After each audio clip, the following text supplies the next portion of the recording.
Good afternoon, everybody. Thanks for coming for a session that starts actually at 1 o'clock, but I think we're much later, and it's probably closer to 1:30 now. And so, very happy to be in Kolkata. The session is also quite fascinating because I know that all of you would love literature and love reading, and of course love Shobhaa. Sharbari is not with us, but she will join us shortly. I think she's tied up in another session. The topic for today is quite interesting also, but I think something which we don't quite agree with, which is that are women writers neglected? I certainly don't feel neglected. I don't know if Shobhaa feels neglected. But having said that, let's try and analyze where this thought or this kind of a discussion is coming from. Has Indian literature, Indian writing, Indian authors come up to the stage where they have the same respect and regard, publishers have the same respect and regard for Indian women writers as they do for Indian male writers, and how long has this journey been? Actually, if you look at early writing in India, there were, at that time, if you think about it, maybe 30 or 40. Oh, please, welcome, Sharbari. No. Yeah. No problem, no problem. So here's a third of our participants right here. So I think if we look at, sorry, I'll just carry on with that thought, Sharbari.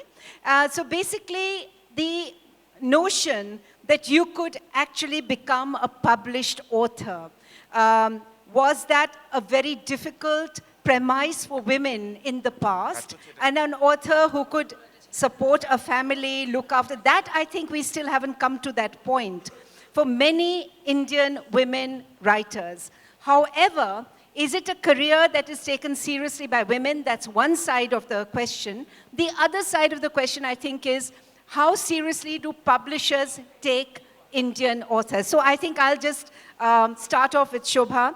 Shobhaa, you've had a very, I would say, happening, illustrious career in writing. So I don't think you ever felt at all worried that, am I going to be neglected? Am I going to be overlooked in this world of publishing?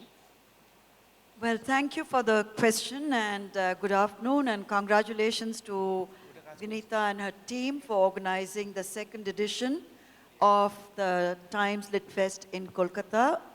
We are all extremely happy to be here and delighted to be talking to all of you. The question of neglect is something, I have a problem with that word. I don't like the idea that women are categorized in the first place. And I don't see myself primarily as a woman writer. I see myself as a writer. So are we more neglected than men? I have a totally different take on this. There may be many male writers who feel even more neglected. They may, in their minds, be incredibly talented, gifted, worthy of the Booker, but they may feel that publishers have given them a raw deal. Just equally, there may be a lot of women out there who believe they have the talent and are not given the recognition that they deserve. But to answer your question specifically, when I wrote my first book, what did amaze and surprise me was the publisher walking in to commission a book and telling me that we are going to be taking a huge chance with you. And I was already an established columnist. And I said, why do you say that? And he said, because there is no market for women across the world. No one is interested in women's voices. And frankly, I was stunned. I was speechless that more than 50% of the world, that a publisher could be saying that to me, an international imprint at that there is no market for women's voices and no one is interested in women's voices.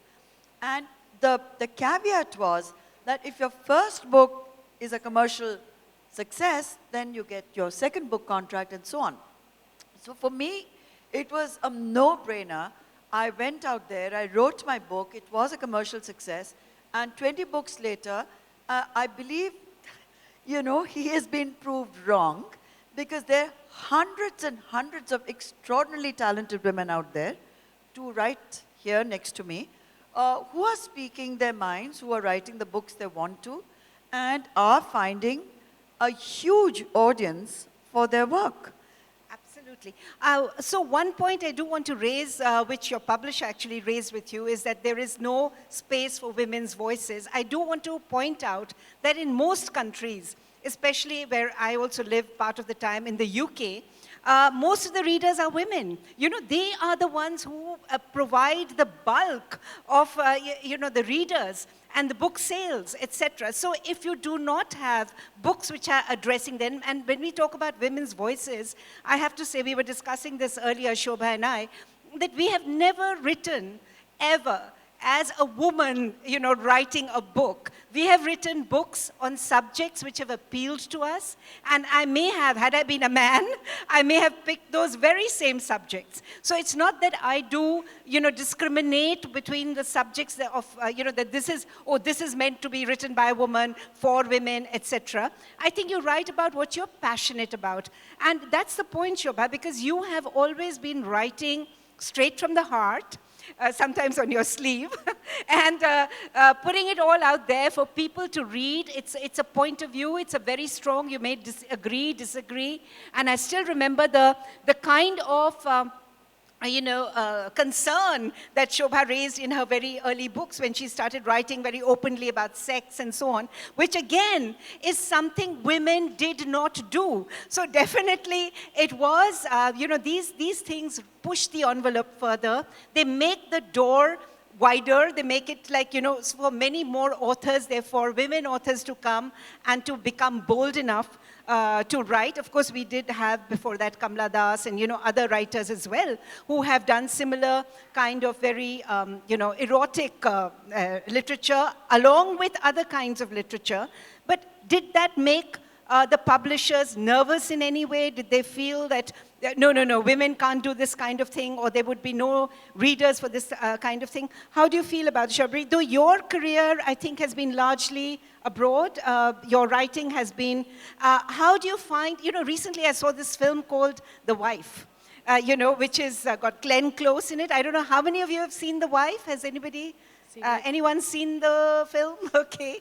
Yeah. So this is about a Nobel Prize winner who, it turns out in the film, the wife has actually done all the hard work. Can you imagine? She has actually written the books, but None of because the credit. publishers feared that if she published them, nobody would buy them or nobody would read them. So they put the husband's name on the book, and instantly he became this, lots of fame and fortune. The same thing happened with Colette, the famous writer Colette, which I just discovered actually. First of all, I want to say it's a complete honor to be on stage with you. I've been reading you for a long time, and actually I'm Can you hold it a little I'm amazed that when you started, it was even tougher. And it's amazing, what you've done. But just, yeah, definitely. I mean, I'm facing different issues in the U.S. because I'm dealing with being a woman and... Can you hear me? Can you hear her? Sorry. No. Yes. Can you just hold it a little closer and louder? Closer? Okay, sorry about that. So I'm dealing with a twofold situation, being American and Bengali at the same time. So you've got the issue of, by the way, publishers still say that stuff in the U.S. Yeah, even though the readership in the U.S. is largely female and the market is driven by what they call women's fiction and so on. But I have that issue, but I also have, can you write more like Jhumpa Lahiri? Because that's what they want. They want saris, they want arranged marriages, they want mango in the title, they want curry, and it's really difficult. And I want to write about what I want to write about. They're also very uncomfortable with the way women of color write about sex. So if we write about sex in a way that's a little too confident, that makes them uncomfortable. So that's directed as well. So it's it's not neglect, as she said. It's more othering. So can I just ask you, because you've written for Quantico, which of course is almost like a thriller, and it's a very different kind of genre. I've also written thrillers, and again, a very difficult area to negotiate, because even though we've had Agatha Christie, we've had so many women writers who are very well established, but an Indian woman getting into these areas is possibly still very difficult for publishers, not just in India, but abroad as well. So did you find it a struggle to break into something like Quantico, or did you already have a body of work and therefore it was easier for you? It was an interesting situation. First of all, Quantico is so crazy in that it's Priyanka Chopra. She's a Bollywood star. She's not Hollywood. So the fact that they even took a chance on her, that in and of itself was extraordinary. So the situation was so extraordinary that they needed a writer of, at least some subcontinental background, So, but yes, in order for me to get into that room, I had to have created some work. Otherwise, they needed somebody with a little bit of experience, yeah. So how did you break into writing? So let's just go back to your early years and then we can take stock of where we are today. So did you break into writing in America itself? Was it difficult to get your first book published because A, you're female and then you're Indian? So did that make it more difficult for you? Oh, absolutely. So, I mean, the thing is, Westland, Tranquebar published my novel, and that's why I'm here. They're the ones that really sort of embraced me and took a risk on me. It's mostly my fiction, short fiction, that has been published in the United States. And then, of course, Quantico, and then different, I did a play, which is being produced off Broadway in New York next year. But it's been very, very difficult. There's a certain level of exotification and ignorance that in the United States involving us. And that's the truth. And yes. You're absolutely right, because I also got my first novel published in the UK, and because it was not stereotypical, because it did not have this beautiful fading heroine with long hair and very, sylph-like and constantly languishing while the hero is sort of doing his best to rescue her, it did not fit into the stereotypes. I had one, middle-aged a woman who was the central character. Detective, all these things, if you break the stereotypes, then it becomes far more difficult. So I also got an unknown publisher, really. I think he just set up his company, and he's the one who took a chance. But then he was very happy because it went on to win an award, a Costa Award. So suddenly for the first novel, so it got recognition. But it was not that easy. However, I think if you believe in something, like I got a publisher quite easily in India, it helped because a lot of the publishing industry, a lot of you may know this, is driven by women. Actually, there are a lot of women working in the publishing industry. So sometimes the doors open because there are women who read your books and they completely get it. They completely understand that this is what... You know what I found out that was really remarkable? Is that India is the second largest publishing market in the world. It's ahead of the UK. It's only behind the United States. It's ahead of Europe and France. That to me is, that's amazing. So now I want to ask Shobhaa, because, she's really been driving this not only as a writer, but also as a publisher herself. She also has an imprint that she does for Penguin. So if you look at it, Shobhaa, did you ever have a bias or a prejudice towards publishing male authors because you thought, well, women don't sell or something like that? That's one. The second part of the question is, which a lot of us are facing today, is there a sense that there is a certain kind of glamour that women have to look like this, they have to be like this? So the author herself, her writing may not be that great, but nonetheless, if she looks like in a certain way, then she's more likely, especially if she's young, she's more likely to get published. So both these answers, please. Just before I answer both those questions, very pertinent and very relevant in terms of what they convey. I have to add to what you said, that write like Jhumpa Lahiri. Or when I started off writing, all the foreign agents, the ones from the UK as well as the US, would tell me, for your next book, why don't you introduce a romantic American or a British character so that we can identify with that person? Absolutely. And why don't you kind of set some of the novel in either the US or the UK? And why aren't your women more suppressed or depressed or Exactly. oppressed? They should be And- victims. Or They They should have be to be victims. submissive. They have, yeah. There is a certain stereotype. And I absolutely refuse to write that kind of a book. And I said, listen, you either publish me the way I write, or it's all right. It doesn't matter to me, but I will not compromise and create characters for your markets. You accept my books on my terms and create a new market with a different kind of a projection of a woman of color, an Asian woman, an Indian woman. Not every single woman in India is what you imagine her to be. And I will not play into that stereotype of the entire country being one huge begging bowl, because that is what is comfortable to the foreign audiences. I refuse to play that game. So that's okay. I may have lost out on a couple of No, you book haven't deals. lost out on anything. Yeah, The I head- agree. But the at least you changed The the- second you know, largest yeah, market. yeah, You haven't yeah. lost out on a thing. Yeah, You don't I need to care. pander. So I really No. don't And care. you change the environment for other Exactly. writers. Yeah, so to get back to your question, as a publisher, when I get submissions, unlike V.S. Naipaul, who famously said, I can tell it's a woman writing from the very first paragraph. And that was a put down, and it was a horrible thing to say, because you're not going to use that filter. And I get at least 5 manuscripts a week that I really enjoy, I devour, I pounce on. Not once does it occur to me that should I be looking at it as a woman who's writing, should I be judging it on that basis? Either you are a good writer or you're not. It's not about being a man or a woman. And I don't think any publisher today should go by that, kind of using that little matrix to judge a manuscript.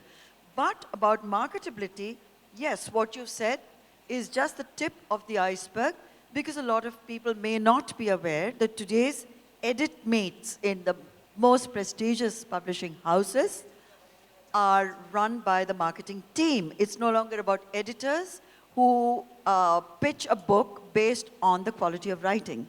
So even if they believe in that book and they're pitching it as a great title to be backing, the marketing team will first Google the person and say, oh, young, oh yes, female, all right, good looking, Instagram followers, so many, likes on Facebook, so many, Twitter, so much, algorithms say we can back this book. But interestingly, I'm sure both of you may be aware of this, young male writers are being sexually objectified in almost the exact way. They look at a manuscript, they Google the man's profile. His looks. His Yes. looks. And I know of 2 young, or at least 2 or 3 young male writers in India who've had themselves completely fixed up surgically, like you would, like a Bollywood star. Like Botox Like and nose Botox, features. getting their hair, fixed, their teeth fixed, their profile, maybe a new jawline put in. More manly. More manly. Certainly worked out at the gym to make sure the abs, which they often display. And they talk about, they like the idea of projecting themselves as sex symbols. It's not something that someone's holding a gun to their head. Right. They play along with it because it sells more books. If you see even our mythological books, which sell amazingly well for whatever reason, Shiva has been sexualized, and Shiva is the sexy god, and the stud, even the way he's illustrated and projected. Even Ram, I mean, And like Ram, he's got rippling muscles and all of it. everything. So it is part of a much bigger picture of objectifying and sexualizing not just the characters in your own books, but the author himself or herself. It's about selling. It's the about bottom selling. line. Yeah. Everything is about marketing now. So then we come to the, to obviously the related question is that if you are middle-aged and you don't have any of these attributes, now is that kind of woman writer more likely to get neglected today? And now let's just take the Indian context, because we do know that the prizes abroad have very often been given to women,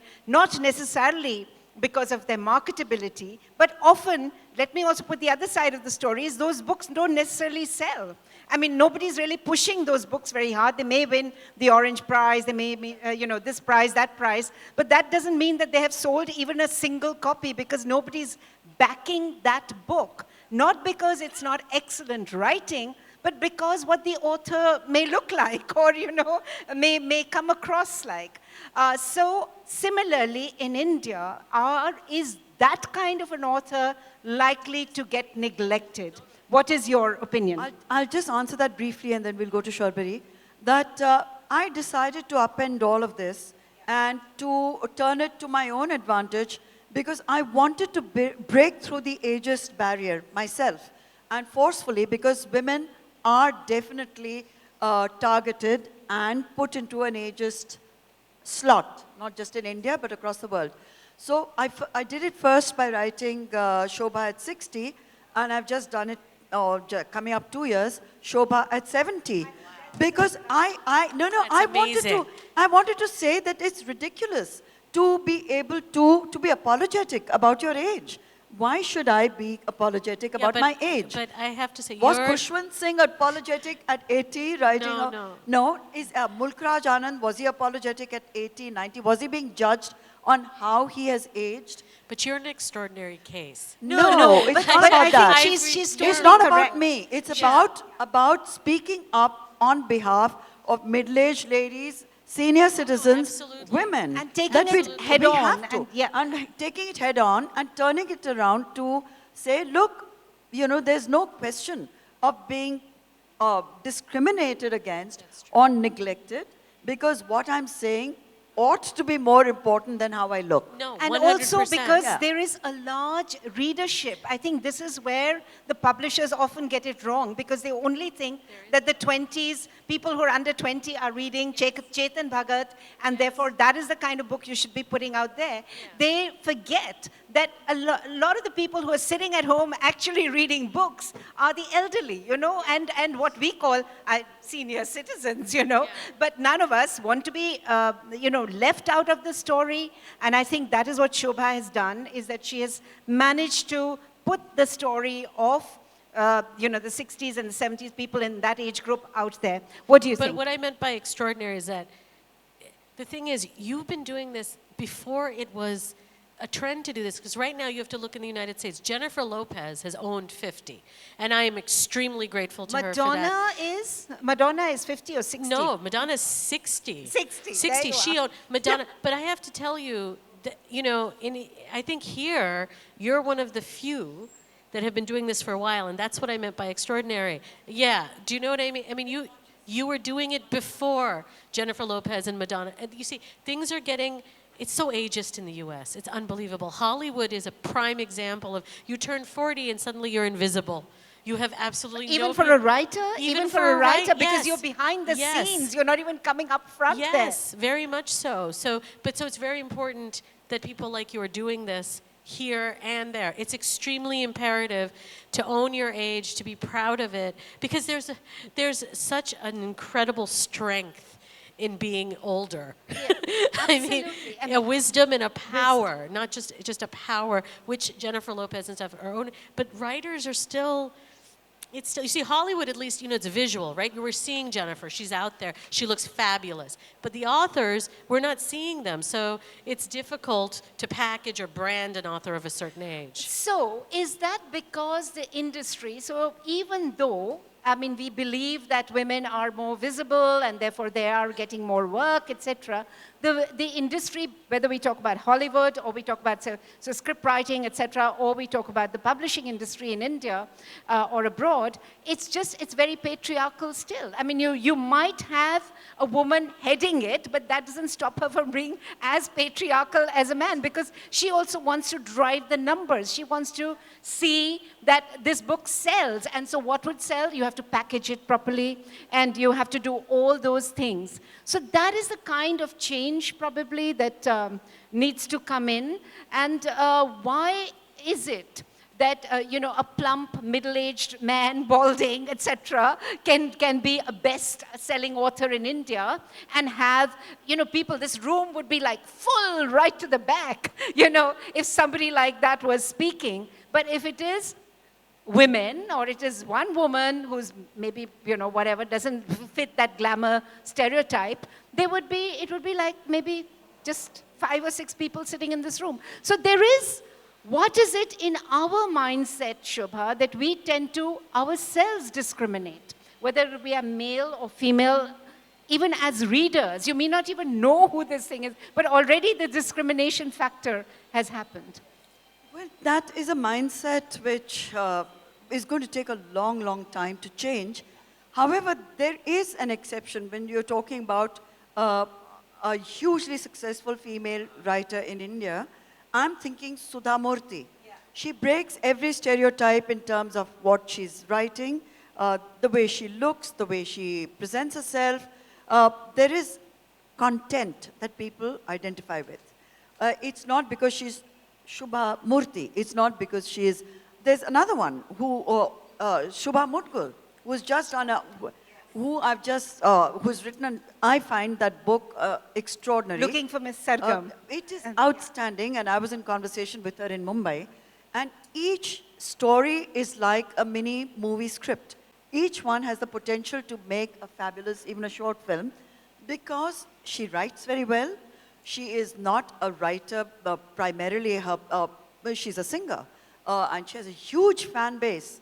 But yes, to take Shobhaa seriously as a writer is going to take her a lot more than it may take a man. There's no question of less talent. Of less talent, I might add. I mean, for example, if Amjad Ali Khan were to write a book, yes, he'd get a packed room. But for Shobhaa, it may not be the same, like you mentioned, because they'll say, oh, ye to gaane wali hai. So there is already a prejudice that's there. Well, it's off of what you just said. Okay, so there's this need to categorize women, to put us in boxes that are neat and palatable. That is across all cultures, be it India, the US, the Middle East, wherever. So I think that plays into it. Like you just said, oh, she sings. She's just a singer. It's the concept that a woman could be so many things is which makes no sense because we are the best at multitasking. We're better than men at multitasking. So you'd think that it would be easier to have us be more expansive, but that's not the case. So I think then there is also a differentiation which takes place possibly, which we were talking also about earlier, in terms of the kind of payment that women are given when they're writing books or they're writing anything at all. Is there a discrimination, do you feel, Shobhaa or Sharbari, where when women writers, because in order to become a really successful writer like Shobhaa or Sharbari, is that when you can be actually financially independent. And I think that is what most people today, whether be it a man or a woman, doesn't matter, whatever profession you're engaged in, you do want to be able to live by it, so that you don't have to do other things. But most women whom I know who are writing in India usually have a day job. They do something else and then they write part-time. And this may be the scenario for men as well, most of them, but for women definitely. And also, they have a husband or somebody or a partner or someone who supports them, and therefore they can do it. So it becomes almost not taken too seriously, and this is what I worry about when there are women writers, because it has definitely happened to me. Oh, you two just sitting in your room and writing, yeah, what is so busy? Why are you so busy? When I tell them, no, I can't come out, I can't do this, I'm writing about, what's wrong, So there is the neglect, I think, also comes from people not taking it seriously enough because it's definitely not paying all the bills. So, well, there is, the general perception is, if you're a woman, no matter how hard you work, and if you're a writer, it's something you do on the side. It's like a hobby. It's always a hobby or an indulgence. A woman is, isn't she lucky she's married to a wealthy man or a powerful man, or, she comes from a rich background and she wouldn't know what it really means to she does it because, it gets her fame, it gets her... Or a husband or a lets her husband. do it. Or, the- no, allows her to do it. Allows her to do it. Allows is the key word. She's allowed to do it either by her father or her husband. So that is a perception, unless you're a J.K. Rowling, but she had it tough too. She had a very tough time. But that kind of a phenomenal success comes once in a century. Yeah, I mean, she is the exception. Can most of us live on what we earn as writers? The frank answer is no. We cannot, but I'm not sure how many men can also write full-time writers in India, particularly. The margins are not that great. You're not selling those kind of numbers. Today, the opportunities are more because there are, the options. Maybe Netflix will pick up your book, or some other platform will pick it up for a mini-series, or it will be made into a movie, or because of a certain profile that you have, like in my case, I do get a lot of paid gigs where I'm called as a speaker. So, but that supplements what I earn as through my writing, and I'm also a columnist, so I've got 2 or 3 layers of income. But for all of that, I put in at least 10 hours a day of Serious work. serious work. And there's no compromise on that. And no matter what, today is an exception, but if I am in Mumbai, no matter what, 1,500 words a day is my discipline, between 1,500 words to 2,000 words a day, as I'm sure it's for you or for you. No one wants to see it, but a man has the luxury to say, don't disturb me, I'm writing. I don't think I've ever said that to my family, don't disturb me, I'm writing. I do not isolate myself. I don't have a study. I write from the dining table, and for me, that's the most productive place.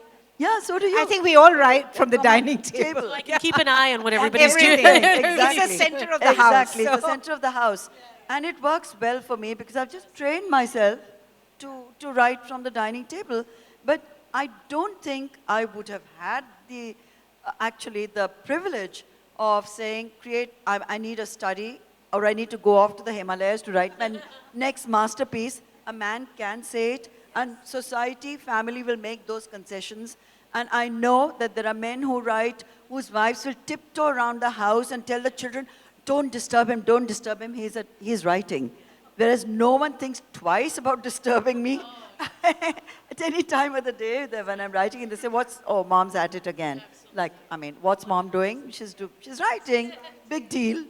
And it's most annoying when you're in the middle of this beautiful thought in your head, and the maid comes and says, hungry. "No, not Mommy, I'm hungry." It's a maid comes and says, "Acha, aaj bhindi banani hai, to kaun si dal?"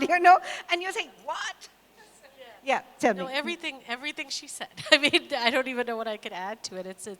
It's incredible. I also have to do, in the U.S. we have a new word for it because it's called side hustle.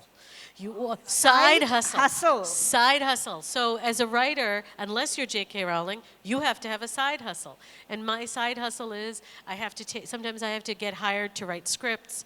I become a gun for hire to write a TV pilot or a script, and that's how I have to supplement my own writing, to pay to live while I do my own stuff, not other people's stuff. And then I'm artist in residence in the film and television department in a university. So I have to go make appearances, I have to mentor students, graduate film students. I have to do these things to supplement. But it's all in the realm of writing, so that's a wonderful luxury for me. But the central question is, how seriously are you still taken? And I'm not talking about the family, I'm talking about your own circle. Oh my God, I love that question. Yeah. I love that question because so you have to understand, I'm a Desi girl in the whitest town in America. Have you seen the Stepford Wives? Yes. My town is based on the Stepford Wives, if that can give you an idea. So all my friends are very white. They're lovely. It's all white. So so I'm having a lot of issues with them right now mainly because I went off on Winston Churchill recently, and they're mostly British and so on. But that's a great question because they're not taking me seriously. Even after Quantico, they started sort of, and then my novel came out, and they're like, oh yeah, Sharp is, she's a writer? But they still don't see what I do as a job, and it's a job. So I think that is also a form of neglect, which is 100%. where you just cannot take yourself seriously because others are not doing you that honor, And I do believe that when you are writing in these circumstances, when you have to go out and market yourself, and that is what it is, Shobhaa, where we all have to take our hats off to you, because you're the one who just stuck it out. You knew what you were doing is difficult, but now it is your job. I mean, if you were to describe yourself as what you do, you're not like a part-time writer, you are a writer. I mean, you've kind of reinvented that whole genre, I think, in India. But I still think the dining table is very key to all of this, because somewhere, as women, as women who have households to run, and as women who are writers, I won't say also writers, but who are writers, it's very tough to disassociate. At one level, it's great, because it's all multitasking. It's all multitasking, and it's not anything. So I'm going to open this up to the house for questions. If anybody has any questions, then please go ahead. And if there's any specific person you want to answer, do say. But I just want a question. I don't want a bhashan. I mean, no long lectures, just a question. Okay? Yeah. You put up your hand. So my question is that for most of the women writers, are there like particular genres that you are probably sort of stereocasted into? Because, for every J.K. Rowling and Agatha Christie, who have done certain genres like the children or the mystery, are women writers sort of, straitjacketed into particular genres where they can't move Sure. beyond I think that? this is a very, very good and a very relevant question. Are we driven towards certain genres like romance? Being a woman, would you be more comfortable? So have you faced this issue? Well, I mean, the novel I wrote recently that's just been published is historical fiction. And there's a romance aspect to it, but it's very, very political. And it's mostly about the relationship between two women, their sisterhood, the sisterhood and so on. I did have people say to me, maybe you should focus a little bit more on the romance. Not my publishers in India. They did not do that because they're run by women. They were not thinking that. But yeah, I mean, I think sometimes women are, like, for instance, science fiction is not something you see as many women writing. You do have amazing writers like Ursula Le Guin and Octavia Butler, but you don't see, in India, do you see as many science fiction writers? Science fiction and science per se, you do not see too many. So that's a little unfortunate, I think. Straitjacketing is something that is a temptation for most publishers because they go by their commercial instincts more than anything else. But if you submit a manuscript that is original and which you can tell pretty quickly in at least the first couple of chapters that the person has something to say, which is not only of commercial value but also literary value, and which is like a breakthrough in many ways, then I don't think it matters at all whether it falls into any specific category. For me, it's either a good readable book or it's not. And I don't go necessarily by categories. But that is the criteria I use. No, that is for what you use as a publisher, but I think his is a wider question that do publishers therefore imagine that you would be much better at romance and much better at a particular kind of a genre rather than the kind of books or even the sort of serials that you've written, Shobhaa. I mean, you've covered a lot of ground. And I don't know whether when you were doing those early television serials, where you were writing characters which are male as well as female, were you getting any kind of directions from people that, hey, you can't say this or you can't do that or whatever? Well, interestingly enough, the very first soap that I did, which ran into more than 500 episodes. 500? More than, I've lost, was Swabhiman. And it was on a government channel. It was on DD. And the protagonist was a woman called Svetlana. And it broke every rule you can think of because she was an unwed mother. She was a mistress of a powerful 100 years ago. Well, At least, that just at least shows you how 35 old. years ago. But that a government channel would okay a script like that, and it goes on to show her coming into her own and claiming what she believes is rightfully hers. So we were there what 35 years ago, nobody ever tried to say that, oh, maybe you should tweak it, maybe you should make her a victim, maybe you shouldn't make her this, she has too much attitude, none of it. And every single woman character that I have written in my early novels and even subsequently have been, protagonists who have minds of their own, and maybe they pay a price for it, but a man in this identical situation would probably also pay the same price. But certainly there was no attempt to tell me that why don't you change the character so that there's more sympathy for the woman because she just has way too much attitude to fly. But on the other hand, in India we've had for centuries actually, like Telugu poets writing extraordinary erotic poetry, which was accepted, which is now fortunately in translation, so we can all access it. And of course, whether it's Kamala Das writing in her own way, in her own time, about her own life as a very sexually adventurous person. First person account of her own experiences. So that again was more than 35, 40 years ago. So we had the environment, but I think that environment did change. I feel like everything I feel like I'm learning things. I'm on stage. I'm learning so much about it. It feels far more progressive than the U.S. Yeah, yeah. It has been, and I hope we come back to that.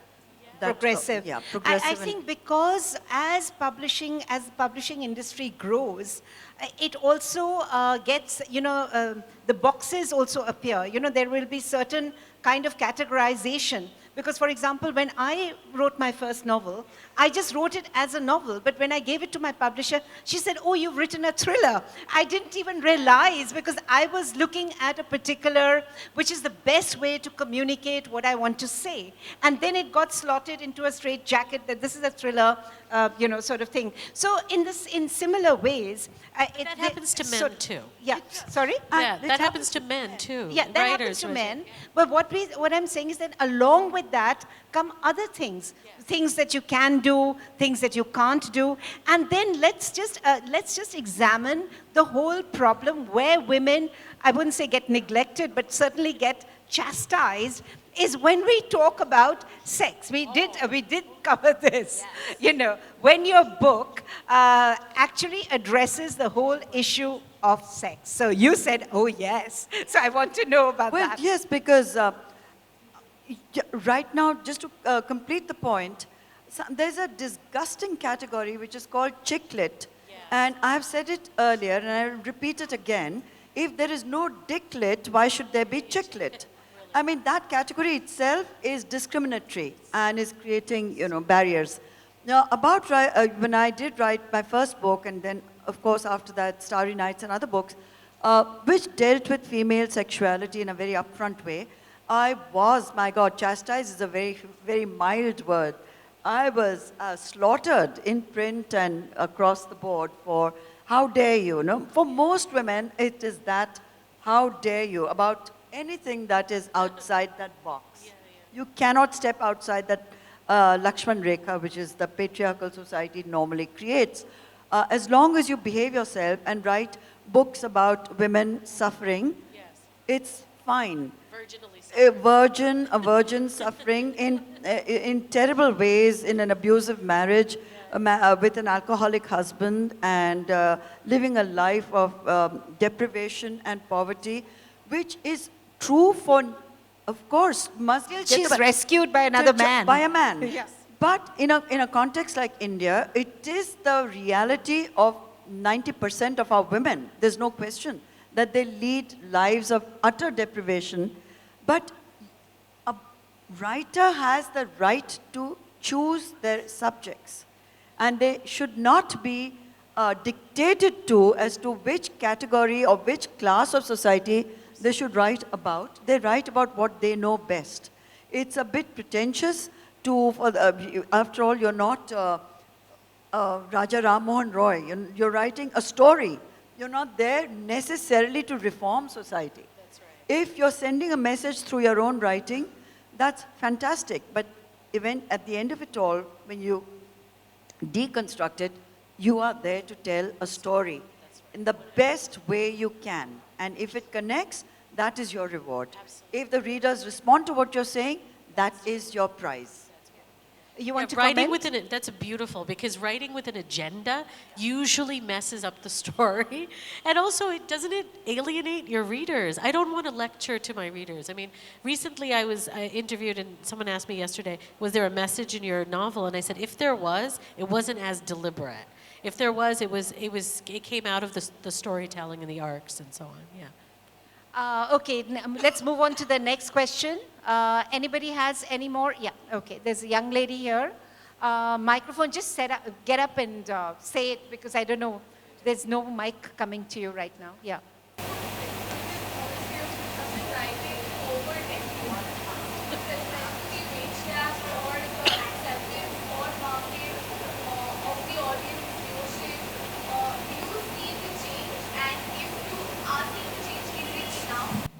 Okay.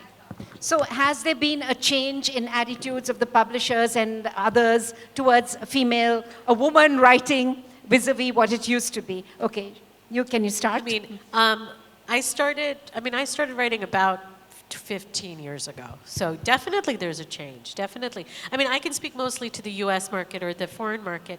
Yeah, I mean, there's a little more expansion. I still feel like I'm listening to you on stage. I feel like India's ahead of the game.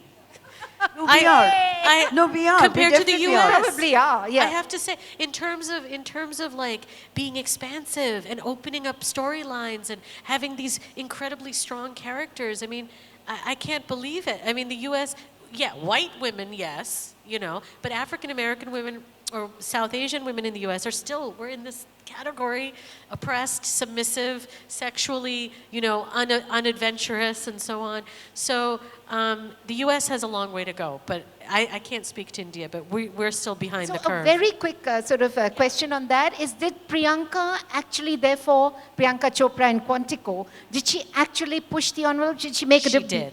To a big difference? 100% she did. Oh. And what she was up against is remarkable. The level of racism and ignorance. I remember someone asking me, what is Priyanka? They're like, okay, so she's a big deal in India. I'm like, that's a mild understatement, but yes, she's a big deal. What is she equivalent to in the United States? And I go, Beyonce. And they were like, what? Really? I go, yes. Beyonce has 100,000 people in a stadium. PC will have 100,000 people in a stadium. And they were mind blown. They don't get it, they don't get it. They're behind the curve. It's as simple as that. But she did make a difference, yes. Shobhaa? To me, it will be interesting to see how PC impacts the next person who makes the same kind of an impact, whether that is likely to happen or she is the exception. Because I'm not sure. We'll have to wait and watch. But she has aced the game. She has, and it's remarkable. Now, just to ask a naughty-ish question, I can't resist that, is she's married to Nick Jonas, a white guy. Yes. Had she married an Indian actor, would it have in any way affected her ratings? Because she's on every talk show, all the late night shows. She's just topped the list across the world of the most searched celebrity, the one who gets all the endorsement. She's a UN ambassador. She's just been recognized at the Morocco Film Festival. Is it the combo that's working fantastically well for her? I think, that's a really great question. I do think there's something to the fact that she's married Nick Jonas, who is very recognizable in the United States and is popular and is part of this fun, brother band or whatever. I mean, he's 10 years old, but who cares? And that's another thing she did that's remarkable, because she's so much older than him. And that was, I think, a very important statement as well for women of a certain age. But I think that's a valid question. Because, when you see someone who's as wonderful and has had her breaks in Hollywood, like Deepika Padukone. Yeah. But when she when she lands in LA, they call out Priyanka Chopra. You know, Yes, you're to them, absolutely you know, right. every Indian beautiful actress is Priyanka it's Chopra. Priyanka I mean, Chopra. they haven't even Well, bothered to find out. but I And think if They they messed would- up her. Do you know that initially, the first season of Quantico, they had some kind of the promotional thing with her, and they put a picture of somebody else, another beauty queen, oh, not Priyanka. not Priyanka. Oh, in the first ads. Yeah. They just can't make out Not one brown from girl Quantico, from another something brown. else. Okay, Somebody else okay. did that, and they had to issue an apology. It's It happened with ridiculous. Baywatch as well. Yes. When she got the part in Baywatch. So for them, it's just like you said, another We're beautiful one more brown girl. girl. Lump running around. everybody together. That's right. They all look the same. Okay. So, Bas, okay, one last question. One last question, then we go. Okay, this lady here. And that's absolutely the last question. Shobhaa, you are talking about that series you made for a government channel 35 years ago, when nobody said you don't do this, do that. But hear you, just Can you hear me now? Yeah. You said that you are not told to serial you made for the government channel, right? That was 35 years ago. Do you think today, in the current situation, with all this trolling and all, a woman writer can be chastised, or if I don't use that word, be told to tone down the writing on sex or whatever? well, women with minds of their own, expressing opinions, often get shot these days just for being who they are. I'm talking about Gauri Lankesh, but in the TV industry, which is dominated by women and is primarily about women, the environment has changed. It's no longer about women like the characters I'd written about so long ago. After that came another wave, which was the Tulsi and the Ekta Kapoor serials, which was another stereotype of the Saas Bahu serials. And now, of course, women have to be Nagins or reincarnated or ghosts or bhutnis, and people who can be reborn as in various avatars, in various animal forms, reptile forms, horror stories.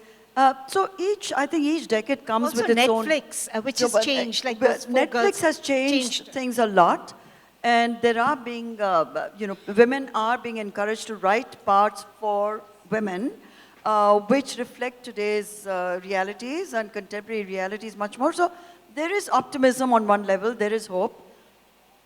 I don't think the government agencies can actively interfere with what's on OTT platforms, which is just as well. Thank you very much. Thanks to my wonderful panelists, and thank you all for being here with us today. Thank you. Bye. Bye.